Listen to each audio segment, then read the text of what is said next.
Welcome to another beer review from Raggy's YouTube channel. Tonight I'm reviewing Goddards Brewery beers. They're based in the Isle of Wight. They claim to be the oldest brewery in the Isle of Wight. I've gone on the website to bring more information and that and talk about them, but the website's down, so that was helpful. Now they've got 4 beers. My daughter went to Isle of Wight last week, bought me 4 beers, which is great for me. So she bought me a 4-pack Goddards Ale of Wight, which is blonde, hoppy, citrus and zesty, and 4% volume. So that's interesting. Also, Duck's Folly, which is 5.2% strength, amber, intense, hoppy and full. The third one on the list, Fuggledy Dum, and that's an amber, smoky, nutty, hoppy ale, and content is 4.8%. Now the one I'm going to try tonight, I've never had before. It's called Starboard, and it's a golden aromatic session beer, so I presume it's like a standard bitter. Let's get that closer to this. There you go, see if you can read it on there.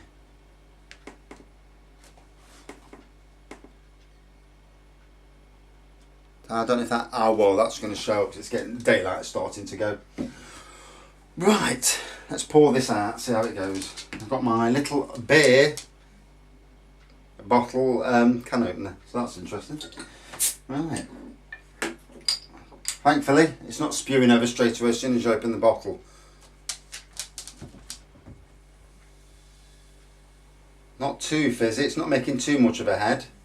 I'm obviously getting better at pouring. Very fizzy.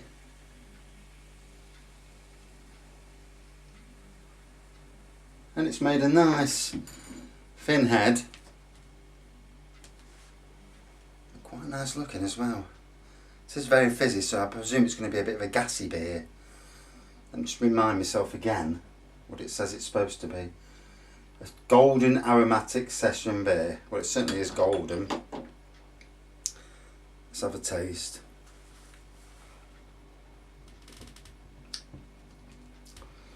This has just come out from the room temperature, so it hasn't been it hasn't been cooled. I presume on a hot day from a fridge, might be a nicer, more like a lagery drink.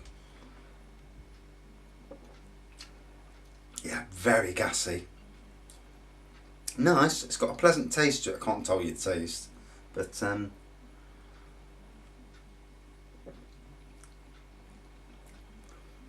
yeah, not a bad beer at all actually. Not really a fan of the golden beers, if I'm being honest. I prefer fruity, darker beers especially. And the bottle conditioned ones I'm not so keen on at all, because I find them, when you get them out of the bottle, half the time they don't taste nice at all. They've got a rancid aftertaste. And I know camera, it's all about the bottle conditioned beers, but I don't know, some of those bottle conditioned ones are just not as nice.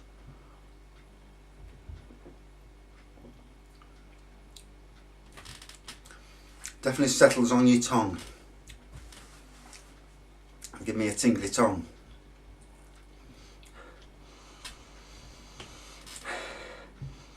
It's got a hoppy smell to it, but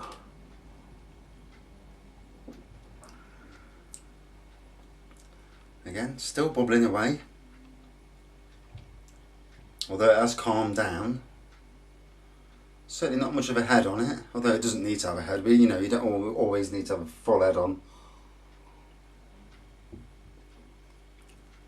I will show you some of my homebrew beers that I've done, and with homebrew, like bottle conditioning, you put a bit of sugar in the bottle or in the barrel when you do it, and for some reason I always go overboard. So as soon as you crank it open, it spews up, and you've got to be very quick opening, pouring it out. Otherwise you get a head like that, or it just spews out the head, and that's all you get. You don't get the actual liquid.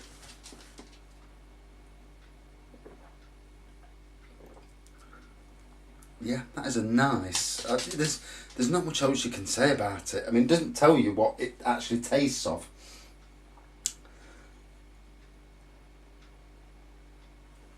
Well, especially in the summer.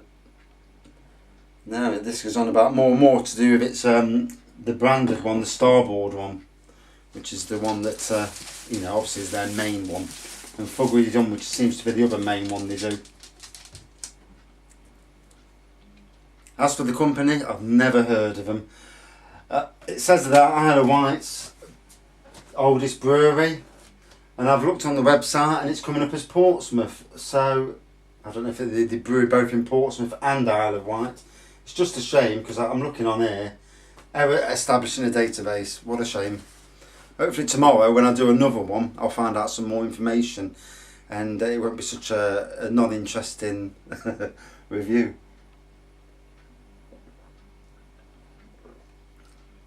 It is nice to taste some beers from elsewhere. You know, the problem with English shops is they don't change the brands often enough.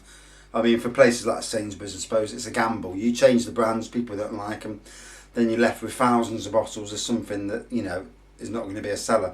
And half the time with these companies, you have to give them a bit of a backhander to get it on the shelf, you know.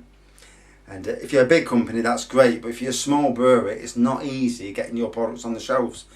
Here in Nottingham, we have Castle Rock, who make Harvest Pale. It's only a 3.7% ale. But it's one of the nicest ales. It's won a Champion of Britain award, and yet only 3 of the big supermarkets in Nottingham actually sell it, which is Morrison's, Tesco's, Asda.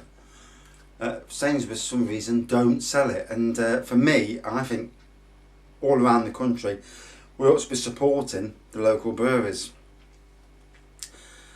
But also, you know, like everybody, we all want to try new beers. I mean, I don't want to be drinking London Pride every week because it just gets boring. So to try new beers is great. And if anybody's watching this today and lives in the UK, Aldi have got another 12 new beers in their middle aisle for sale. So if you're quick, you can get each one of them. As I've got down here, I've got 12 new ones which have been put away for Father's Day for me, so bonus.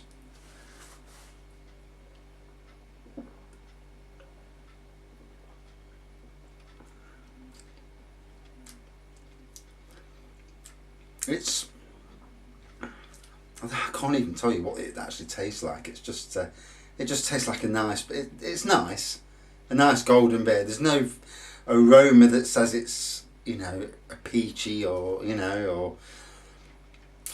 And I can't even bring any decent reviews up on the internet to see what other people are saying about it. But it's not a bad beer. Starboard.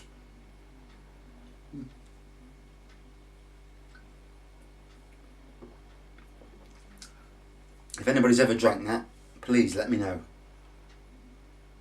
Right. Thanks for this review. It's not as interesting as I'd like it to be, because I don't know the product and I haven't been able to research it properly. But hopefully by tomorrow, when I crack open these, I'll have some more information. Thanks for watching.